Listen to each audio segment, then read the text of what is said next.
ప్రజల ప్రాణాలే ముఖ్యమని అవసరమైతే ఎక్సైజ్ శాఖకు ఆయుధాలను ఇస్తామన్నారు మంత్రి జూపల్లి కృష్ణారావు. గంజాయి, డ్రగ్స్, నాటుసారా వంటి నేరాలపై ఉక్కుపాదం మోపాలని ఆదేశించారు. నల్లబెల్లం తయారీ, అమ్మకాలు, వినియోగంపై ప్రత్యేకంగా ఫోకస్ పెట్టాలని సూచించారు.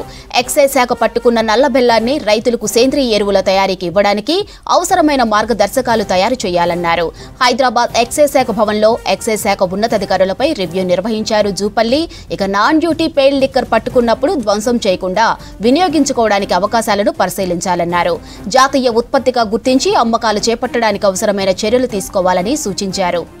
అలాగే గంజాయితో పాటు సింథటిక్ డ్రగ్స్ తయారీ, అమ్మకాలు, రవాణా వినియోగంపై పూర్తి స్థాయిలో దృష్టి పెట్టాలన్నారు మంత్రి జూపల్లి.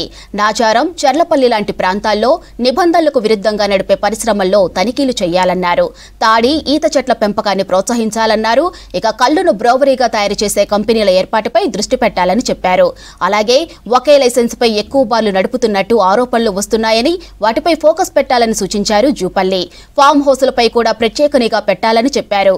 సిట్టింగ్ రూమ్ లో నిబంధనలు పాటిస్తున్నారా లేదా తనిఖీలు చేయాలన్నారు. ఖాళీగా ఉన్న రైస్ మిల్లులు, ఇతర ప్రాంతాలపై స్పెషల్ ఫోకస్ పెట్టాలన్నారు మంత్రి జూపల్లి.